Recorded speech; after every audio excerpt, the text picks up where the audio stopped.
Hello there, it's Den Kushi, and we're here to blow some minds with a little spicy theory that holds so much weight it's got Capone sweating. Emu wants to drain Nefertari life force, and the reasons why can be found by looking at Mihawk and Perona, a deep parallel to Joyboy and Emu Neurona. However, that's not all. By looking at Mihawk's connections to Emu, we stumbled across a crazy spicy secret that we're finally going to try and solve. Oda just revealed some original One Piece designs and inspirations from decades back, and what do you know, it featured vampires. Not just vampires, but werewolves and the whole spooky vibe, so we thought it was a good time to dust off this classic theory and explore the connections surrounding one of the most popular waifus in the One Piece world. We're about to suck every drop of blood out of this vampire video, revealing all you need to know if you plan on draining Nefertari life force. So without further ado, put a stake in that subscribe button and let's get into this. Alrighty then, so to start, ask yourself, what makes blood types so important in One Piece, and why does Oda give them to almost every character?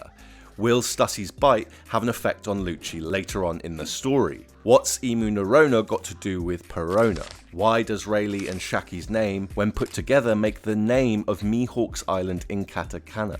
Remember, the weakness to vampires is silver, and Rayleigh's name is Silver. Well, across the vast universe of One Piece, myths and fables of our own world have been alluded to countless times. One of those being the myth of the vampire. Throughout the story, we've seen multiple signs and symbols across many arcs and characters that reflect back to vampires. Prime example, of course, being Dracula Mihawk and his character design. But it doesn't end there though, as we've also got characters like Perona, Shakky, Stussy, and Rayleigh that all reflect different aspects of vampirism. But also, we need to look past individual characters and focus on the symbols that are associated with vampires. The cross, immortality, morality, power, eternal youth, bats, and the underworld, just to name a few in the story. But what makes the vampire motif so important to Emu?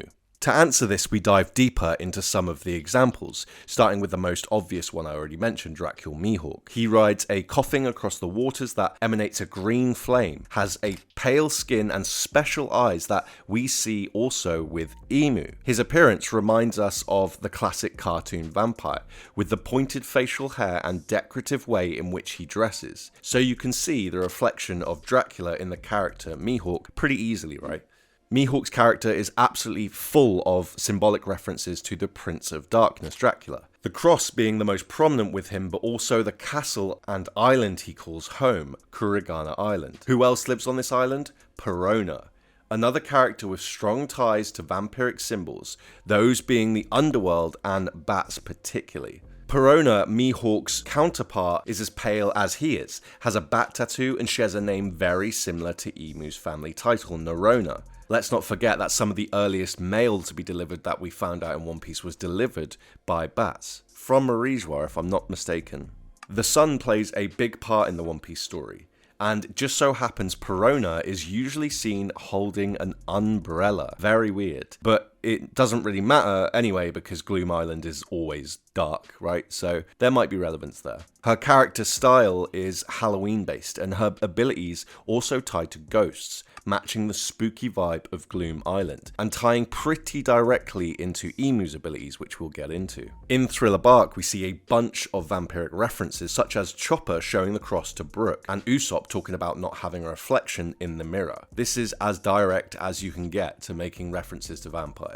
The Thriller Bark arc, spanning just under about 50 chapters, is rich with gothic and vampiric themes, Halloween vibes, and the island itself is covered in zombie soldiers. The shadow-stealing ability of Gecko Moria. Gecko Moria's Kage no Mi powers allow him to manipulate shadows, similar to how a vampire might control thralls. The relationship between Hogback and Sindri, and the reanimation of Sindri as a zombie, reflects themes of unnatural resurrection obsession and control also, which might tie into Emu. Absalom's obsession with Nami parallels the stereotypical vampire's fixation on a chosen victim, usually a youthful, attractive woman. If that wasn't enough vampire juice, then just take a look at Mihawk's potential parents, Rayleigh and Shakky. Yeah, I said it. As I mentioned, Rayleigh's name is Silver, an obvious nod to the weakness of vampires, werewolves, etc. Mihawk was introduced in chapter 50 and Rayleigh in chapter 500. Shakky is in her 60s, but she looks pretty damn young for a One Piece character of that age,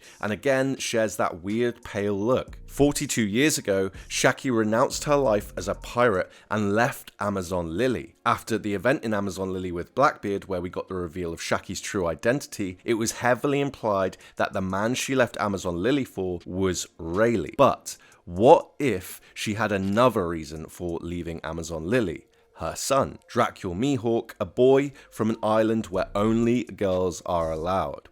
Mihawk is 43 years old. Shakky left with Rayleigh 42 years ago, meaning Mihawk would have been 1 year old. We know the Roger pirates referenced having another child on board the ship years before Odin's children were brought on board the Oro Jackson. Note in that same flashback, Rayleigh wears a coat with a floral type pattern similar to what we see Mihawk wearing, and Shakky's real name, Shakuyaku, means peony, a flower similar to a lot of the other women we see in Amazon Lily's names.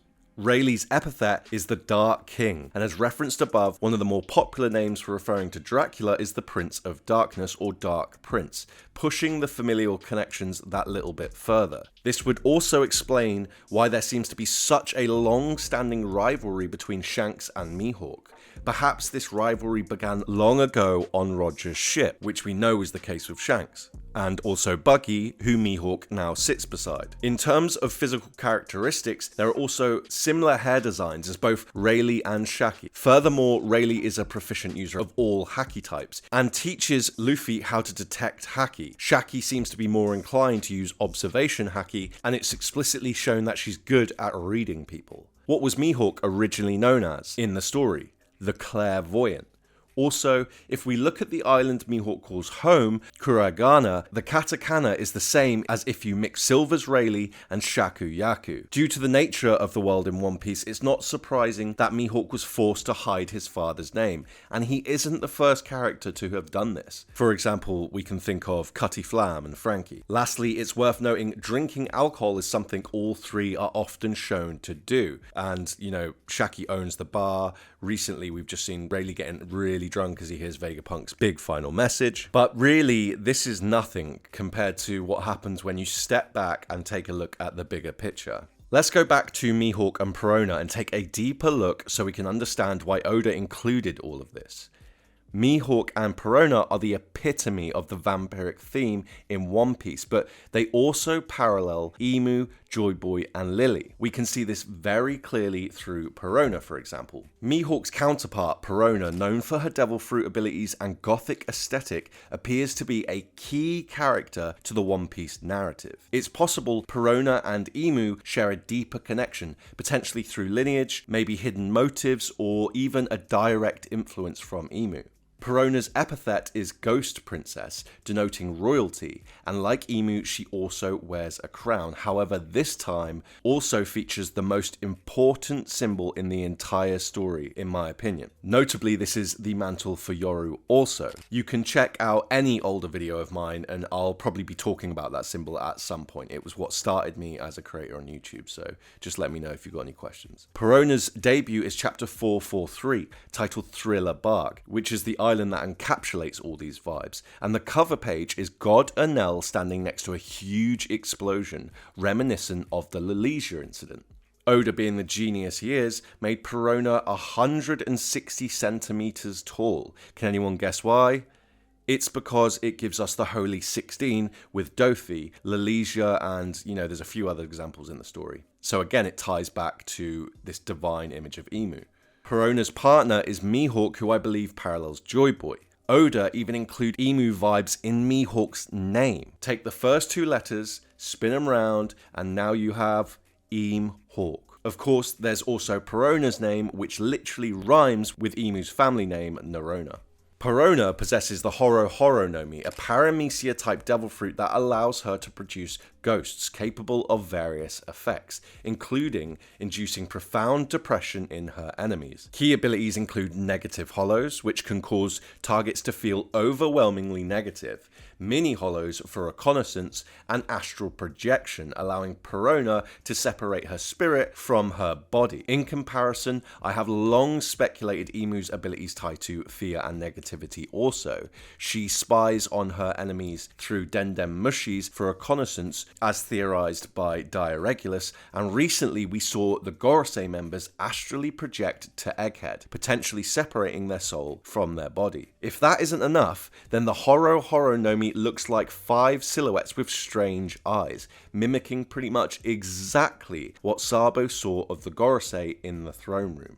Another angle to consider is the connection through abilities and influence. Emu's potential control over life and death, hinted at by their command over the world government, might align with Perona's ghostly abilities. Perona's astral projection could be a diluted form of a more powerful ability possessed by Emu, and we've speculated quite a lot in the past that devil fruit powers might evolve or degrade over generations. Finally, Emu ties to the ancient secrets, which Perona also shares. For example, through Yoru, a blade I've talked about before as probably being Joyboy's, having a deep, rich history with Wano, and there's probably also a long history with this situation and Gloom Island. For example, with the humans that were warring there and the human drills that have since learned how to fight, which are all monkeys as well, which ties back to Joyboy, right? One possible connection between Perona and Emu could be through lineage and heritage.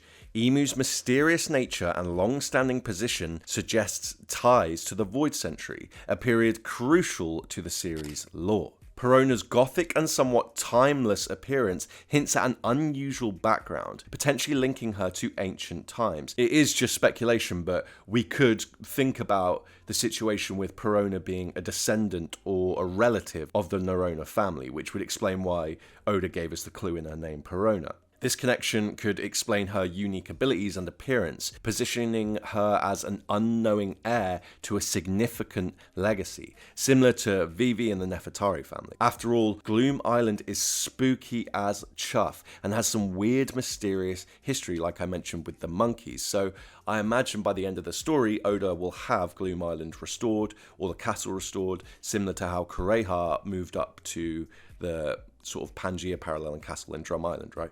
What this tells us is that Perona and Mihawk are in fact an important parallel of Joyboy and Emu, and also that all of these vampiric connections we see in One Piece are actually super relevant to what happened back in the day. Additionally, it may mean there's a significant feature of blood or blood types in One Piece that can be inherited and is vitally important. We've seen multiple instances of blood transfusions as well as compatibility of blood types and genetics, the majority of which featured in Fishman Island, suggesting the creation of fishmen involves some manipulation of blood, which personally I also believe is the case for Poseidon. I believe Shirahoshi's grandmother was impregnated with Sea King lineage or blood, which I do have a video on if you want to check that out. So what is the big secret Oda's hiding, and why did he so thoroughly include blood types and give them to all these characters? The answer likely ties into the checkered fate theme we see throughout One Piece.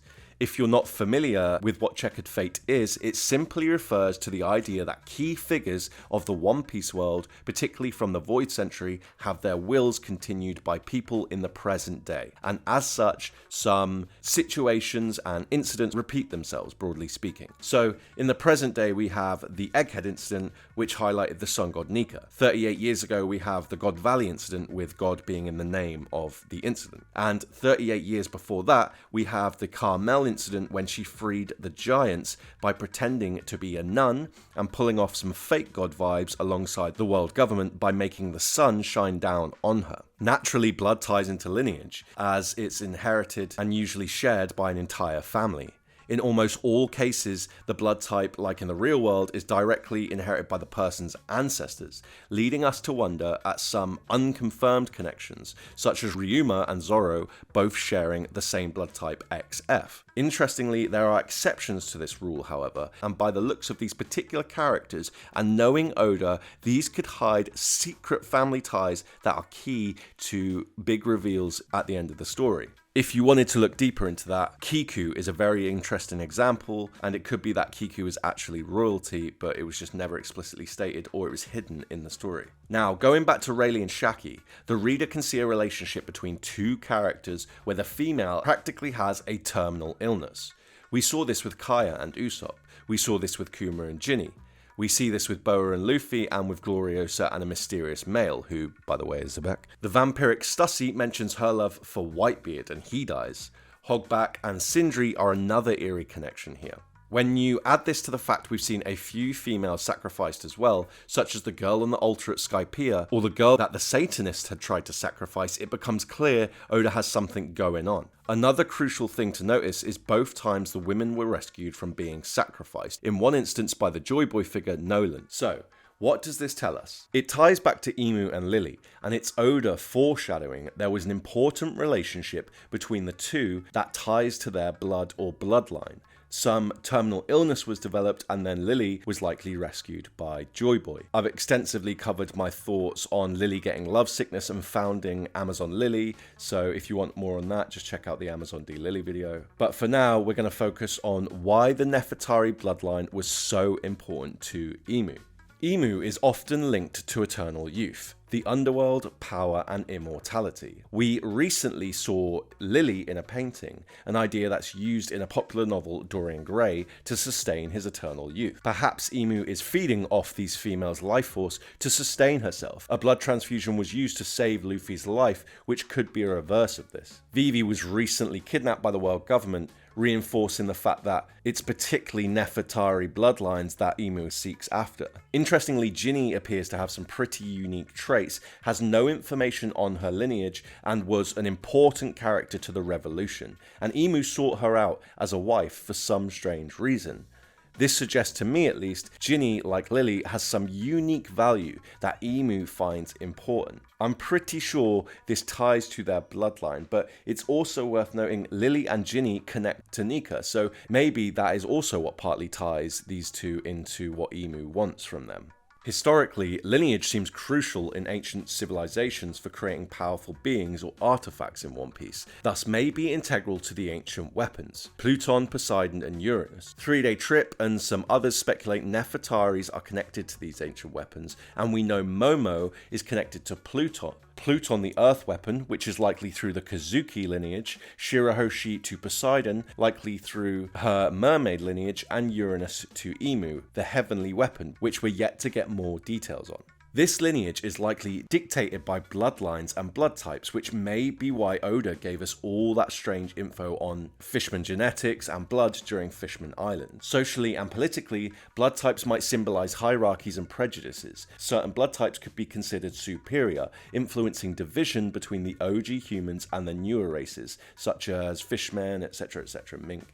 The world nobles or celestial dragons might deem their blood type superior, justifying their divine right to rule, or more likely their use to Imu. Considering how prevalent this whole vampire vibe is, I do think that Oda might use this blood to play a central role in the endgame. Lily was recently revealed to be a D member, and so maybe Imu requires specific blood types in order to carry out her plan, or sustain herself perpetually, such as the blood of the D clan. Or maybe it's the other way round, and the blood from the D clan members is the key to defeating Imu. You know how Voldemort tried to unalive Harry, but instead made himself more vulnerable.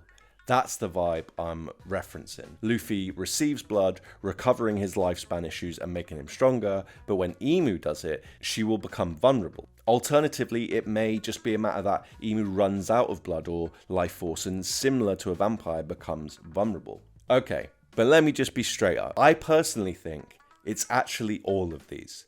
I think the reason why Luffy and Vivi are so important is not just because of one distinct blood trait, but many. For example, being the second sovereign might be a definitive trait of your lineage. Having a relationship with the ancient weapons might be another factor that's needed. Being from a certain clan or family may be another feature that's needed. And altogether, this creates this Rinnegan situation that we saw in Naruto, where over generations and generations, some superpower can be made by putting together loads of individual elements. Now, to finish off, I have a confession to make. Myself and members from TLA have been around the theory community for years.